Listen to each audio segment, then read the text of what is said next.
Well, we have all the ingredients for this spring fever souffle to come into action. Oh, here we go. I don't need you to have, well, a false sense of security. This is the beginning of the flooding. This was late Tuesday, and guys, I'm telling you, this is just the beginning. The next couple of days, it's going to rain a lot more, okay? And it could rain a lot more. I think you're going to get a meteorological bomb around Houston tonight. And the severe weather threat keeps going. Wow, it is warm. Wow, it's warm. Stay cool. Are you cool? Because I'm going to be dropping some hard Thor News science upon you. Hit the button, baby. This is a Thor News presentation. Thor News presents. Ladies and gentlemen, it is now time for me to take the Thor News Weird Weather Watch up a notch. And we're going to be up a notch, not 1 week, but 2 weeks, ladies and gentlemen. We're talking major storm systems, west, central, and east. All over the place. Everybody will be getting a little something something. And remember this Thor News rule of thumb. When the sun freaks out, Earth weather freaks out, and people freak out. We've had about 4 major coronal mass ejections in the last 8 days. So yes, Earth weather is going to get wild. So I ask that everybody stay alert, stay aware. We could see the start of major flooding season begin now. So just stay cool, stay dry, and get to higher ground when you need to. God bless everyone. I'll let the experts explain WTF is going on. Usually I tell jokes and lighten up heavy situations, but if Herm Market City gets all serious, then I must get all serious too. But right now, we're looking from a forecasting standpoint where we're expecting the bullseye to be targeted for the rest of the evening. Look at this jet, low-level jet. This is 60 knots, 40 knots, 50 knots. So you're jamming all of this Gulf moisture in. And it illustrates the area of the lower Mississippi Valley, which is just going to be hit hard by heavy rain over the next couple of days. And the flooding situation that's going to go on. In some cases, there's going to be evacuations, quick rises in streams and rivers. People are just going to have to be ready to flee fast if a stream or river in their area is going to overflow, because this is going to be, in my opinion, a very dangerous situation with the flooding coming. We're going to see this severe weather continue through Wednesday and even into Thursday is a severe setup. And this upper-level systems down here is going to kind of lock itself off for a few days and just spin tropical moisture up into the lower Mississippi Valley, which will translate into thunderstorms. Because the key with this system is how slow it is. It's going to be really slow. Why it just rains and rains and rains. So this upper low is just going to continue to send moisture and showers and thunderstorms. And it'll just rain, copious amounts of rain in some cases, inch an hour. Rainfall rates. This is over the next 5 days.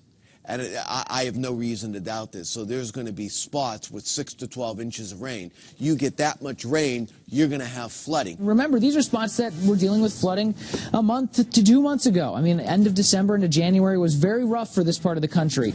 You'll have flash flooding, and that will be extremely problematic. There are some spots that could still see an additional foot or more of rain. Mostly wind and hail, but there's going to be some isolated tornadoes.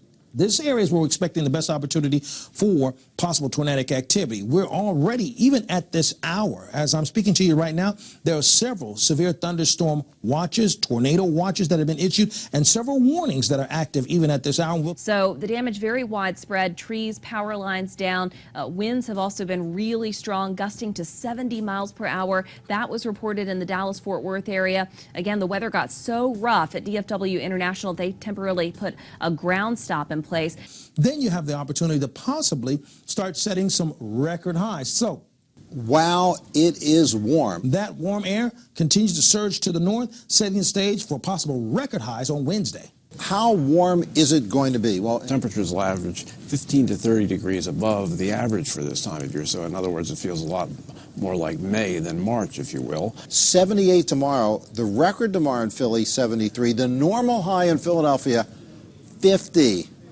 Right, 25 degrees above normal. Some other places, New York City, 68 today, 74 tomorrow. Record tomorrow in New York is 69. Temperatures 25 degrees above normal. But the overarching reason for this is the jet stream way up north like this. Look how far north it's going to be. Kind of incredible as far as the temperatures are concerned.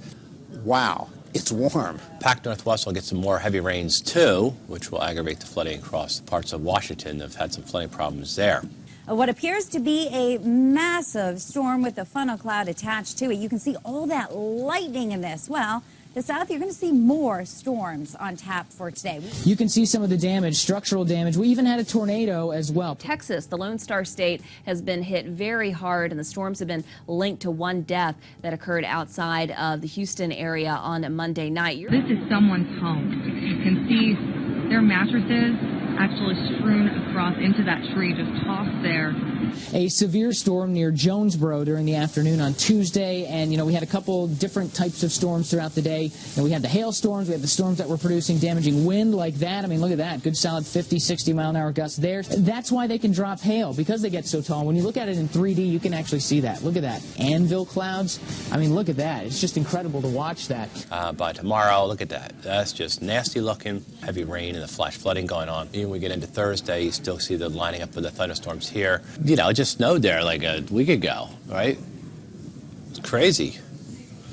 As we go into Friday, then you get to Saturday, there's going to be some rain coming in the eastern part of the country. Everybody's going to get kind of soggy. We'll continue to deal with this rain coming up. Then more severe weather next week, and more rain's coming into California next week. Here, this pattern is going to be a stormy pattern. What time is this, Bernie? I talk about myself in the third person, so this is, wow. It's going to really get going in here tonight. This is the beginning of the flooding tonight around Houston. Yes, we're in a mood today. When will it end? All right.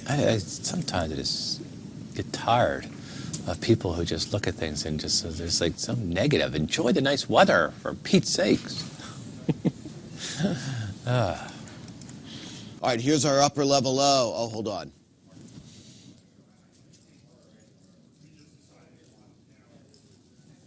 Okay, let's go. This is pretty deep. Now, where do we go from here? So there's a new study out that finds damaging deadly tornado clusters are actually becoming more common. These guys sometimes don't want to pull the trigger on severe weather until they actually hits them upside their head. Okay? That's this.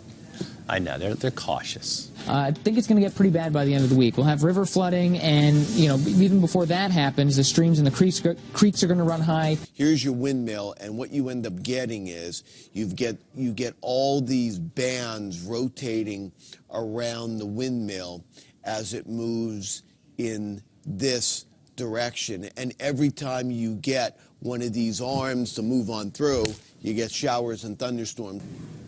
It's crazy. Yes, we're in a mood today. It's crazy.